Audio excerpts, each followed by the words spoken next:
నమస్కారం.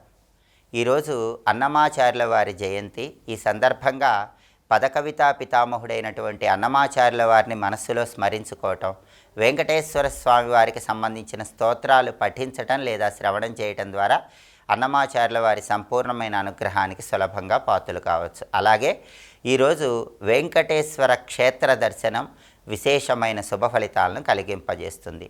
తిరుమల క్షేత్రంలో వెంకటేశ్వర స్వామి దర్శనానికి ఎంతటి ప్రాధాన్యత ఉందో అంతే ప్రాధాన్యత ద్వారకా తిరుమల క్షేత్రంలో ఉన్నటువంటి వెంకటేశ్వర స్వామి దర్శనానికి కూడా ఉంది. కాబట్టి అన్నమాచార్య జయంతి సందర్భంగా వెంకటేశ్వర స్వామిని మనస్సులో స్మరించుకుంటూ ద్వారకా తిరుమల క్షేత్ర వైభవాన్ని మనం పరిశీలించినట్లయితే, ద్వారకుడు అనే పేరు కలిగిన భక్తుడు ప్రతి సంవత్సరము కూడా కాలినడకన తిరుమల కొండ మీదకు వెళ్ళి స్వామివారిని దర్శించుకుని వస్తూ ఉండేవాడు. అయితే వయస్సు పైబడటం వల్ల తిరుమల కొండ మీదకి నడిచి వెళ్ళి స్వామివారిని దర్శనం చేసుకోవటం వీలు కాక ఇబ్బంది పడుతున్న తరుణంలో ఒకరోజు రాత్రిపూట స్వయంగా స్వామివారు ఈ ద్వారకుడు అనేటటువంటి భక్తుడికి కలలో కనిపించి, కృష్ణా గోదావరి నదుల మధ్యలో శేషాకార పర్వతంలో నేను ఉన్నాను, అక్కడే నన్ను దర్శించుకోవచ్చని స్వప్నంలో ద్వారకుడితో పలుకుతారు. అప్పుడు ద్వారకుడు స్వామివారు చెప్పిన ప్రదేశంలో ఉత్తరాభిముఖంగా కూర్చొని కఠోర తపస్సు ఆచరిస్తే వెంకటేశ్వర స్వామివారు దక్షిణం వైపు ద్వారకుడికి దర్శనమిచ్చినటువంటి ప్రదేశం ద్వారకా తిరుమల అని మనకు అనేక గ్రంథాలు తెలియజేస్తున్నాయి. దక్షిణ భారతదేశంలో దక్షిణ ముఖద్వారం ఉన్నటువంటి ఏకైక దేవాలయం ద్వారకా తిరుమల. ఎందుకంటే ఈ ద్వారకుడు ఉత్తరాభిముఖంగా కూర్చొని ధ్యానం చేసినప్పుడు, తపస్సు చేసినప్పుడు స్వామివారి దక్షిణముఖంగా ద్వారకుడికి దర్శనమిచ్చారు. అందుకే ఈ క్షేత్రం ఈ విధంగా దక్షిణం వైపు ఉంటుందని స్థల పురాణం మనకు తెలియజేస్తోంది. ఈ ద్వారకా తిరుమల క్షేత్రంలో స్వామివారు ధ్రువమూర్తి స్వయంభువుగా ఆవిర్భవించారు.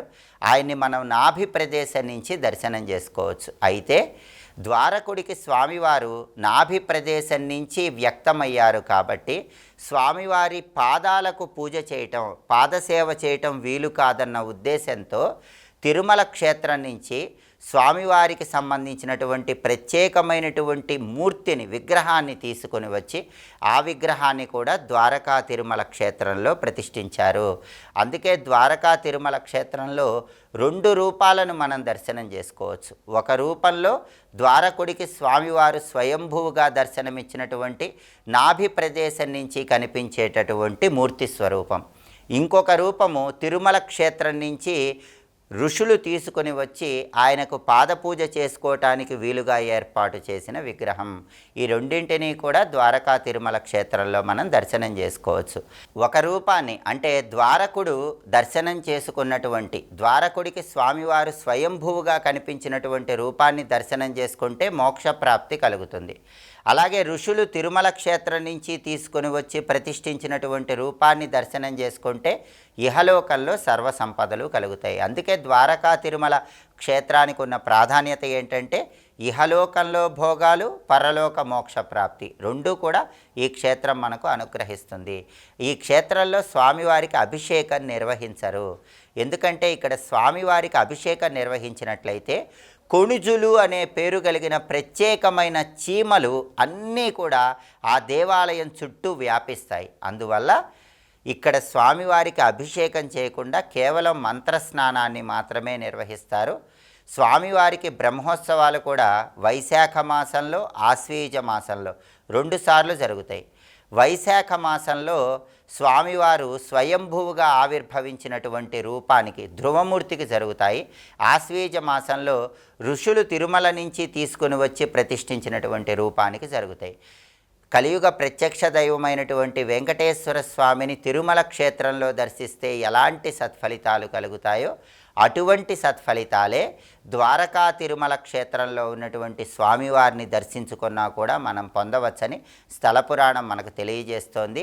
ఈరోజు అన్నమాచార్యుల వారి జయంతి సందర్భంగా వెంకటేశ్వర స్వామి వారి వైభవాన్ని తెలియజెప్పే ద్వారకా తిరుమల క్షేత్ర వైభవాన్ని స్మరించుకోవటం, అలాగే వెంకటేశ్వర స్వామికి సంబంధించిన ప్రత్యేకమైన మంత్రజపం చేయటం ద్వారా వెంకటేశ్వరుడి అనుగ్రహము, అన్నమాచార్యుల వారి అనుగ్రహానికి పాత్రలై సమస్త శుభ ఫలితాలను సిద్ధింపజేసుకోవచ్చు.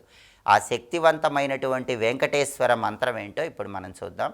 ఓం శ్రీనిలయాయ విద్మహే వెంకటేశాయ ధీమహి తన్నో శ్రీహరి ప్రచోదయాత్. ఈ మంత్రాన్ని ఈరోజు ఇంట్లో దీపారాధన చేశాక 21 సార్లు పఠించినట్లయితే ద్వారకా తిరుమల క్షేత్రంలో ఉన్న వెంకటేశ్వర స్వామి అనుగ్రహానికి ప్రతి ఒక్కరూ సులభంగా పాత్రలు కావచ్చు.